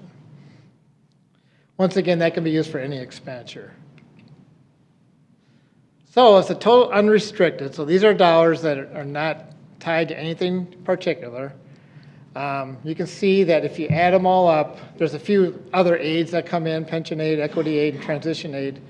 It's about $8,800 per pupil unit that we get from the basic formula and from our operating levy and from local optional revenue. Sorry, Dan, can I ask another question? So the operating levy is 1837, the local optional is 424. Is the local optional also approved every 10 years like the? Nope, that's there now for as long as unless the state changes there, but that's always there. The 424 is always, will be there in perpetuity, but so there's no end date on that? No. Okay, and so, but you I said mean, the board can choose not to levy it too. Okay, but you said it was approved at one point by the voters, and then when they approved it, it just. Yeah, in South Wash, all the levies were approved by voters at one time. They carved out 424 when they made that change. Some districts didn't have any levies, So they got new 424. But what they did for all the districts is just carve that out of there. But I just want to make the point that all our levies have been approved by voters at one time. Okay, so then next year, when that 424 goes to 724, that 724 will continue in perpetuity, and the 1537 is what will end at the end of the cycle. Yes, except for ours is parsed out. So it's not 1,500, it's three different. Right, but those will end, we have 1,537 that will come up for renewal at some point. Yep. And then we have 724 that will just not. Yeah. Unless Okay. the board chooses not to levy it. They always have the option of not levying that dollar. But they can levy it. Okay, so then if we wanted to levy more, then it would turn out to be something like, that 1537 would turn into like 1650 or something like that. Yes, as Okay. as we look at the cap, Okay. we can see the different, as it goes up. We can also look at if you want to renew and revoke and renew, take all the questions and just combine them all and put an inflation on there, then those are all different things that could Okay. happen. The combination is something we'll really talk about, because then we have one levy to come back to every 10 years instead of this every 2 years now with where we are. Along with the bond elections, we're asking, it seems like we're out with the voters every time they turn around. Yeah. So the other kind of revenue we get is restricted revenue, and these point more to what that's for. Some of the restricted revenues aren't enough even to cover the programs they're in, so it's not very difficult for us to spend it all in that spot. For example, special education aid is $1,288 per pupil. That I gave it to you in that form so you can see in relation to other aids. It's a very complicated formula, and we get about $27.5 to $28.5 million in special education aid a year, but it's all basically based on what you spent the year before. And then it's what's called prorated based on how much money the state has. So we generally get about 60% of all the salaries we pay to our teachers and paras. We also get reimbursed 100% for transportation. That all goes into this one number. So for us, in a raw number, it's about $28 million. It's about $1,200 per student. That has to be spent on special ed. That's not difficult because we spend about $42 million in special ed every year, and we get about $28 million in aid. So it's not too hard to use up that money. Federal title and idea aid that money is money that comes in for title programs and for special education. Once again, we use it all on those purposes. There's never any leftover of that money. Extended time aid, compensatory revenue is one that's calculated based on your free and reduced lunch count, and it's also based on concentration in a school. So they don't just tell us you get $3 million, they tell you need to spend those $3 million in these 23 schools, how much in each school. So some of our schools get barely any, some get a lot. Once again, we use all that money up. There's very little carryover in that one. Basic skills aid, we use all that up. Operating capital levy and aid, that money, we get about $190 per student for that. That money is used for equipment we need. It's used for some improvements. A lot is sent out to the schools, and they can use it for equipment. I generally tell the people, it has to be something that's going to last like 5 years or something like that. We also have $1 million about $2.5 million textbook budget out of the operating capital too. If we don't spend it all in 1 year, we need to carry it over, but that's not a big issue. Achievement integration levy and aid. You've talked probably about that budget last board meeting. Once again, that's money that's budgeted very well, and we know what's coming in, but we have a place for all of it. And Q-Comp levy and aid, that's another one for the extra compensation for teachers that go through the proper steps, and that all gets spent too. They all add into our total revenue, but they're all taken up for these purposes. We also have career and tech levy and aid. We spend a lot more on career and tech than we get for that levy and aid there. Lease levy, those are dollars that the board has decided that we'll levy for as we rent instructional space in the district. Capital projects levy, that requires an election. The voters approved an increase to that capital projects levy. The last time we had an election, it's about $106 a kid. We have about $2.3 million in that, and that has to be used on technology per the question that we asked the voters. Safe schools levy, we use that to pay for our SROs. We have contracts with the city of Cottage Grove and the city of Woodbury, and those we pay for to have those officers in the school buildings, and then we use some of it to buy cameras and such, and then we're also got like a one-time shot last year of about $650,000 in safe school aid. It was aid, I'm sorry, not levy, and that will be used for mental health programs. And then you just heard about Indian education aid. We don't get a lot, as you can see, but they found a use for it. So total restricted is about $3,000 per student, per unit, per pupil unit. So if you add the two together, we get about $11,800 per pupil unit. And if you want to talk about students, it's about $12,900,000 per student. But we talk about pupil units because that's how we get paid. There's a few other revenues that come in, and we talked about a little bit about that, but these have to be used in their little pots. That school nutrition has to be used there. Debt service has to be used to pay debt down. Construction bonds proceeds have to be used for that project. Trust funds and donations have to be used for the purposes that were designated.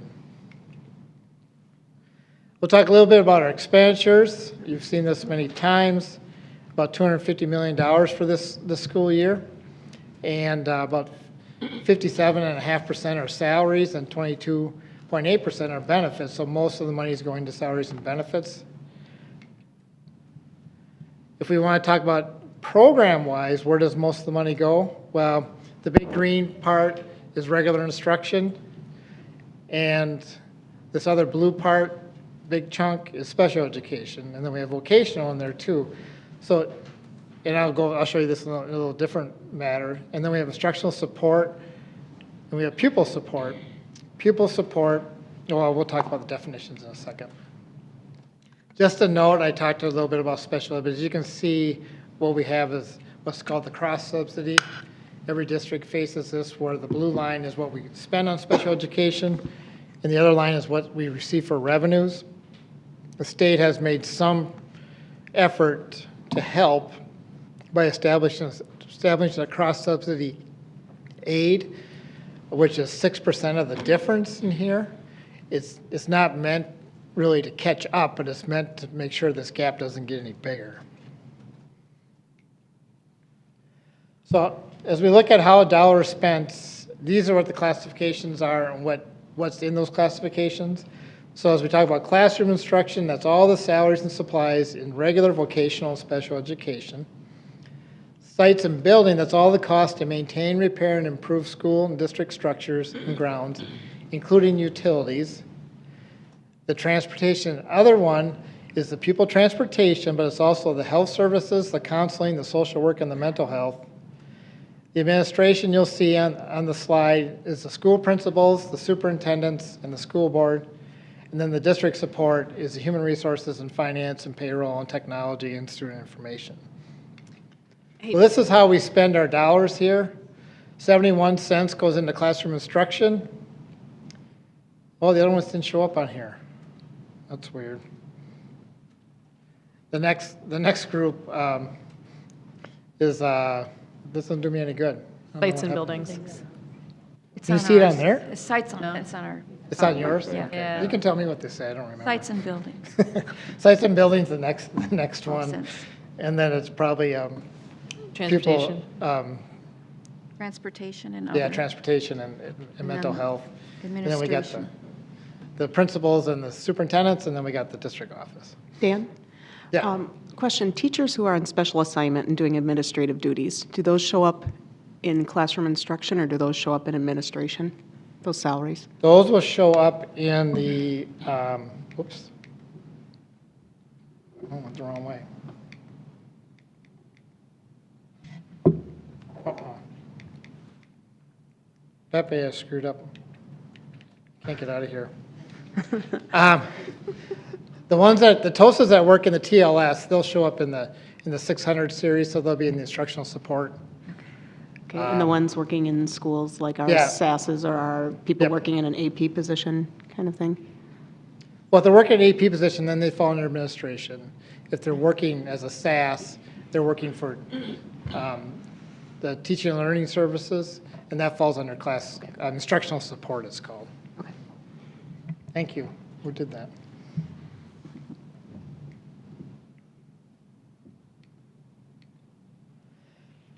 And then if you look at our workforce, I went through and looked at the FTEs we have. These are FTEs, and this is as of a certain date. This changes every day, but it gives you a good snapshot. So as of 12/31/19, in the general fund only, we have 1,427 teachers. So those are broken down into 764 classroom teachers, 302 specialists, and 361 special education teachers. The next biggest group of employees we have is paraprofessionals, 361 of those. So you can see right there, as you look at the classifications, that 77% of our workforce are directly into the classroom between the teachers or instruction between the teachers and the paraprofessionals. Then we have 130 bus drivers, assistants, and mechanics. We have 129 maintenance and custodial. Then the school office support would be the office workers in the schools. That's 97 of them. Of the school principals, including assistants, we have 49 of those. And you can see the percentages on the side.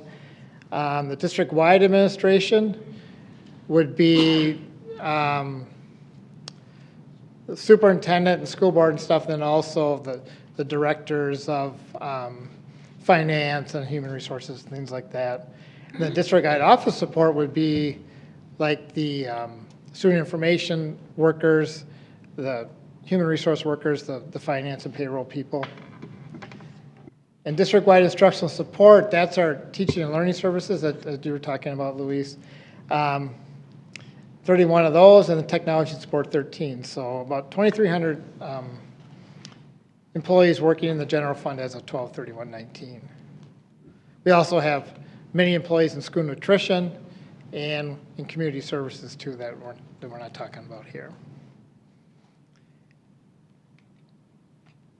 So as we wrap up, we always talk about our general fund balance, the unassigned, as we talked about unrestricted revenues and things like that. The unassigned fund balance is the amount that's not restricted for anything.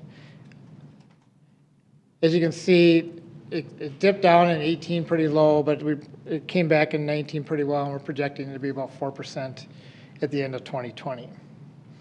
And the board calls for a policy of at least 5 to 9%. Hey, Dan, I had a question. When you've mentioned before that when we look at bonding, we have to, being in compliance with the board policy for fund balance leads to a better bond rating, correct? Mm-hmm. Which ultimately leads to theoretically lower payments on the part of taxpayers, correct? So what is the difference between, so how long does it take to be, if we get back to between 5 and 9%, how long does it take for Moody's or whoever is our rater to reevaluate our bond rating? And then what is the difference between being at like a, what is it, AAA or whatever it is, and whatever we're at now in terms of the financial benefit to being at that better bond rating? Well, we did a little research on that. I mean, we've dropped 2 ratings since, well, I think it's been since 14 or 15. And the reason the ratings are important is because they pretty much sets your interest rates that you need when you go out and sell bonds for buildings. We just sold $96.5 million in bonds to build Olsen and to fix up the other middle schools. We estimate that the bond rating dropping down 2, they estimated that probably cost about half a point, or about 0.5%. So instead of selling those bonds at 2%, we had to sell them at 2.5. So each rating is worth 0.25%, roughly? At that point it is. I mean, other things could change. I think we will get a new rating probably in the next month because we have to go out for LTFM bonds. I don't think our general fund balance has moved enough to move them up, but they will see encouragement. We did talk to them already and said, we're making our way back up. We will, so we'll get a new bond rating for that. We'll see what that one does, but we can ask for one any time if we feel that if there's a need to it. I don't know if Dr. Jacobus remembers the stats on the similar districts to ours. We stand there's about 25 districts that have better bond ratings than we do. Yep. We're at a AA2, and to go to that AA, the fund balance average that they look at is about 5% to 15%. So as we've looked at the fund balance, hopefully moving up with what we're doing internally and then with growth, next year, as Dan's projected, we might be 4 or over 5. That would be the time when hopefully Moody's would take a look at if they want to move us one up. This one, as Dan said, our fund balance is still low. I think it may be hard, although there's a lot of good economic indicators with growth and where we are in the district. But before we look at next year's bond election, we should have a fund balance if the growth continues and what we've done with watching our budget, that we'd have that potential. And then I'm not sure, Dan, after AA, what the fund balance that they look at. And again, I think it's not set in stone that if you reach that 5%, but that's the average that they look at for the next jump. But there's quite a few districts above us, and we were really in good company when we were at, I can't remember what that 2 ratings up after the AA, but there were, right now, I think there were 15 districts at the highest.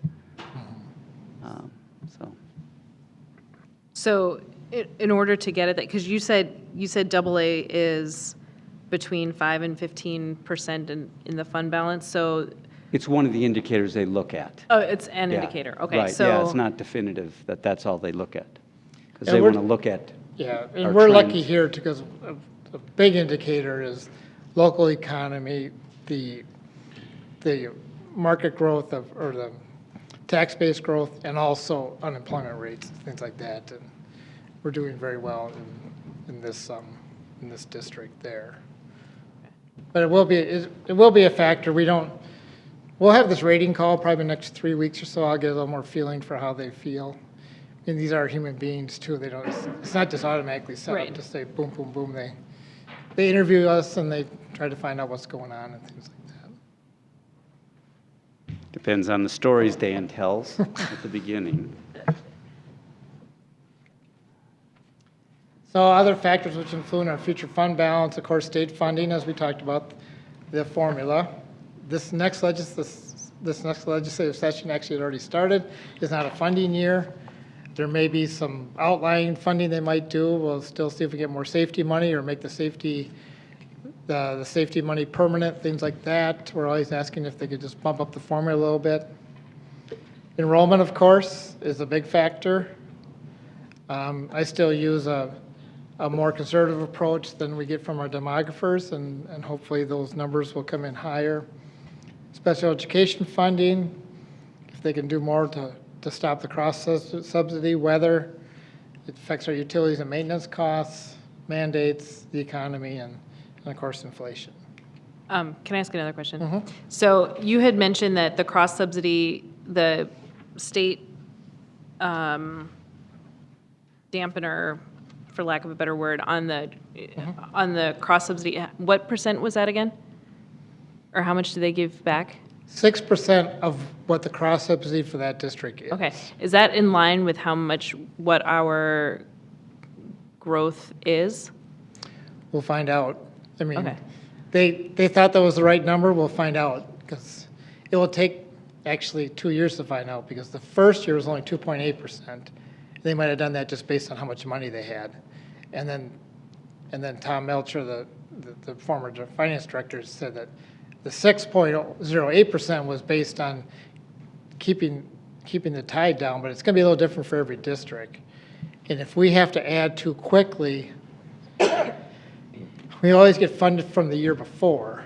So we might have larger expenses going up faster, then we got to wait a year to get that funding because they take what your expenditures were the year before. Okay. They don't make anything easy.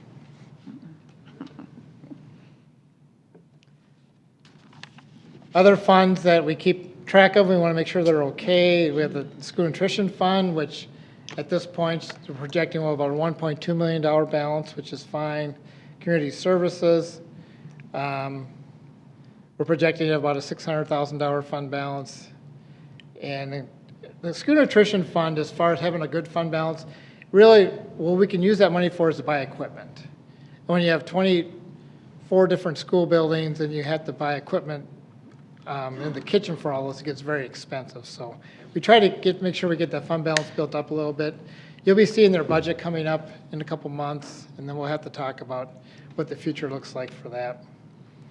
And then the construction fund, which have about $3 million left, because most of the projects we're going to have in the construction fund should be wrapped up pretty soon. In fact, what's left in there now is what's called retainage on the Oldman Middle School. And they don't get to grab their retainage until they make sure that everything is complete. That's about it. I don't take any other questions. Thank you for your attention and time. No other questions? No, I answered mine. All right, thank you so much. Yep. All right, 9.0 discussion items. We don't have any this evening. 10.0 are action items. 10.1, Assistant Superintendent Mike Johnson will join us for the approval of proposed policy updates. Oh, nope, sorry. Julie Nielsen. Good evening, Chair Brunette, school board members, Superintendent Jacobus, and student representatives. In Mike's absence this evening, I am here seeking approval of the 7 policies that were brought forth at the last meeting. Just to summarize, 3 of those 7 policies did not have any changes, and 4 had slight revisions.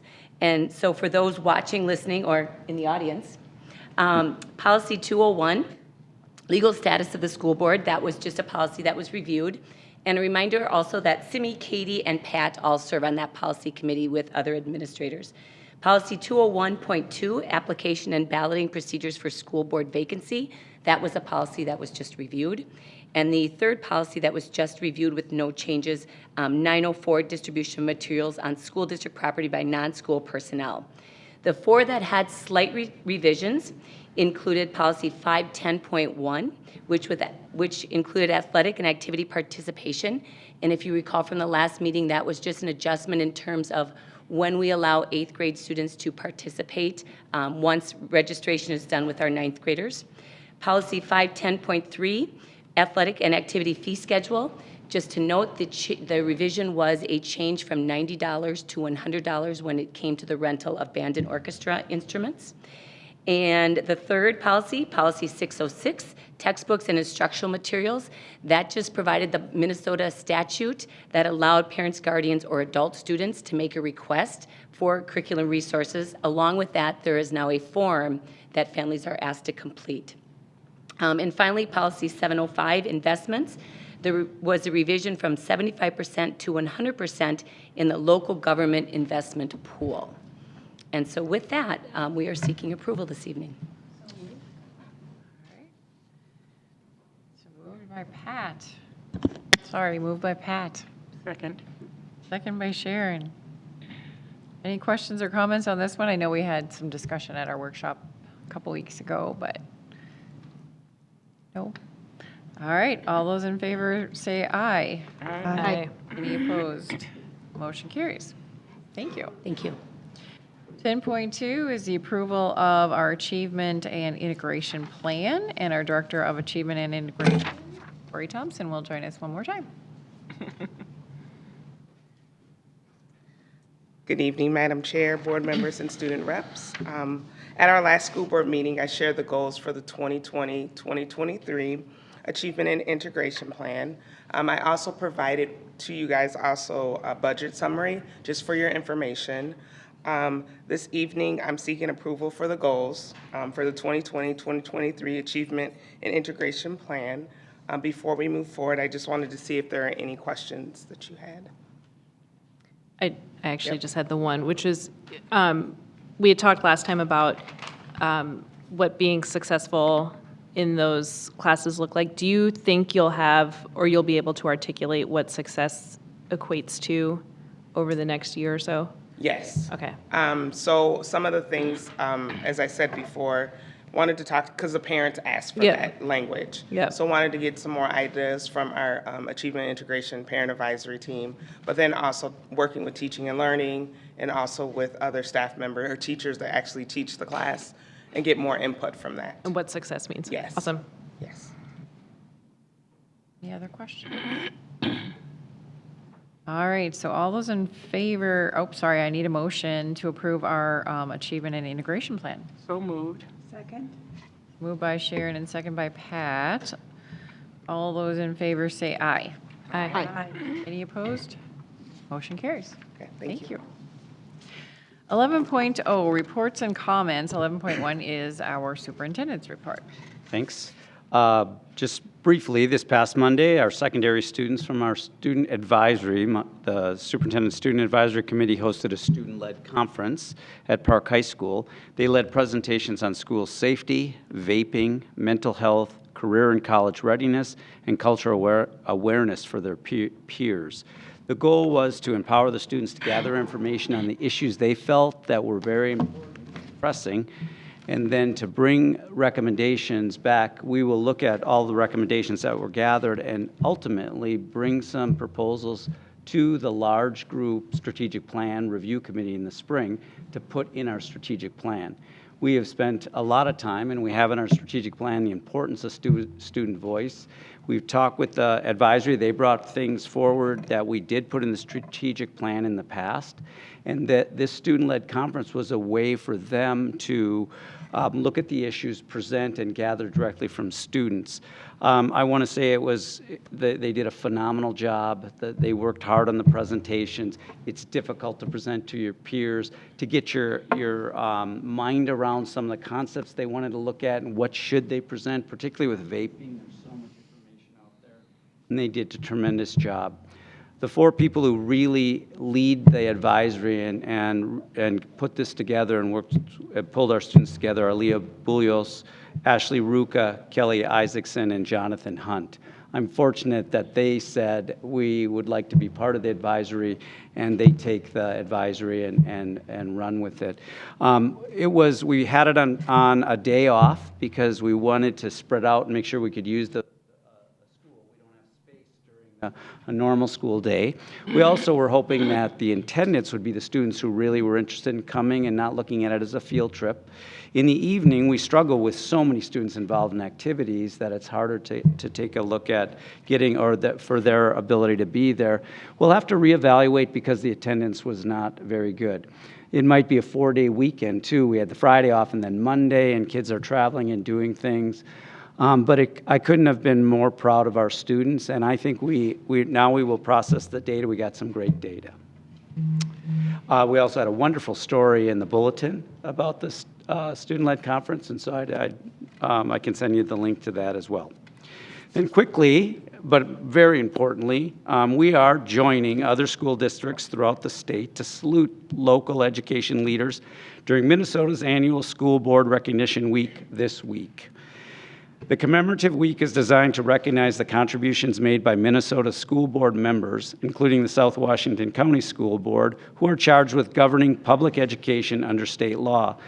Minnesota school board members are chosen by their communities through election or appointment to manage local schools. They oversee, as we saw tonight, multi-million-dollar budgets which fund educational programs for students in our schools. Their personal their personnel decisions affect teachers, administrators, and support workers. These leaders are responsible for formulating school district policy, approving curricula, maintaining school facilities, and adhering to state and federal education law. Legal concerns and complexities of school finance, including budgeting and taxation, require them to spend many hours in school board training programs and personal study to enhance their understanding of these issues. Our deepest appreciation is extended to you and the other dedicated people around the state who make it possible for local citizens to participate in education in their community and in our community. We salute the public servants in our school, of our school board with commitment and civic responsibility to make local control of public schools in our community possible. Please join me in thanking our school board members. Thank you for all that you do. And I have a small token of our appreciation that I'll give you so we can move forward as we exit to the closed session. Thank you. 11.2 are the student school board representative reports, and we can start with Hannah tonight. Hi, what is on? Okay. So we started our planning for the senior all-night party, which is super exciting, and we finished registration for next year, and it's really weird because I've been partaking in that for a very long time, and now odd, but everyone's really excited about all the different classes and electives that they're able to sign up for. And then our Science Olympiad is going to the state tournament on March 7th, which is awesome. And then we have two students that have state band recognition, and they are Stephanie Bai and Michael May, and they're going to be performing in the all-state band, which is really cool. And then our gymnastics team won sections, and they will be going to state, so kudos to them. And then our math team also earned a state invitational spot, and they will be competing on March 9th. And then we have a new boys volleyball team, which I think they tried to do last year, and I'm not sure if it did, but we have a new boys volleyball team, which is super cool. Thank you. All right, Maya. So at Woodbury, the event that's coming up next is on Saturday. We have Coffee House, which National Honor Society hosts. It's our form of a talent show.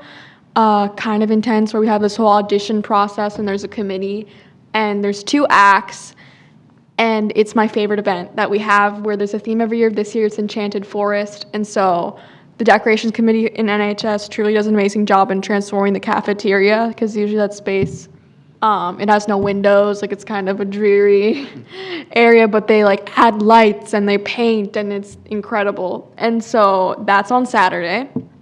We also have band and orchestra concerts coming up next week. And at the school right now, we're celebrating Black History Month. The Black Student Union has put up a bunch of posters and paintings. Spring sports are starting, so track is recruiting right now, which is going on. Seniors just ordered their caps and gowns and advisory this week, which was kind of weird for me to do. And then I also wanted to touch on some things that we did in the past month. So the things I'm about to say are not upcoming, but I didn't mention them in my last update. And so the week of Valentine's Day, French Club sold red carnations, and National Honor Society held a fundraiser during first period classes to raise funds for the victims of the volcano eruption. And Chinese Club actually decorated the school very beautifully with decorations for Chinese New Year. There were paintings all over, which like were watercolor. I was so impressed. They really went all out. It was actually so incredible to see. And they sold boba tea and food and hosted games during lunch. And they have people like come around like in a dragon. It's always a cool event every year. So yeah. All right, thank you very much. 12.0 are future meeting dates. 12.1, March 5 is a regular board meeting, and then March 26th is a regular board meeting. 13.0 is our closed session pursuant to Statute 13.03 for labor negotiations. I will entertain a motion to go into closed session. So moved. Second. Moved by Sharon, second by Katie. All those in favor say aye. Aye. Any opposed? Motion carries. We will not be voting when we come back.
Nice to see you, Dana.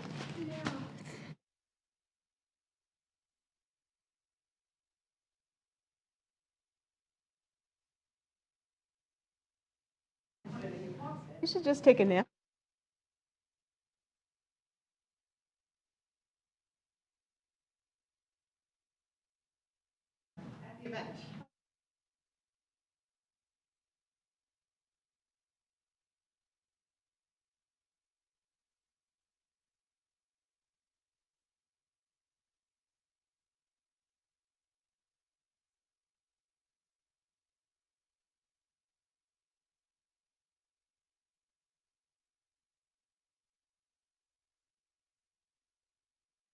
Then I have nothing to offer you. My kitchen is. All right, we are back, and I will entertain a motion to reconvene the meeting. So moved. Second. Ooh, baby. So I think Louise beat Katie on that. she did. So we'll say moved by Louise and second by Pat, and all those in favor say aye. Aye. Any opposed? No. Motion carries. All right, 14.0, we are adjourned. Yay. Okay, now I'm gonna hold my throat when I said that so quickly. Do you want to lift your car?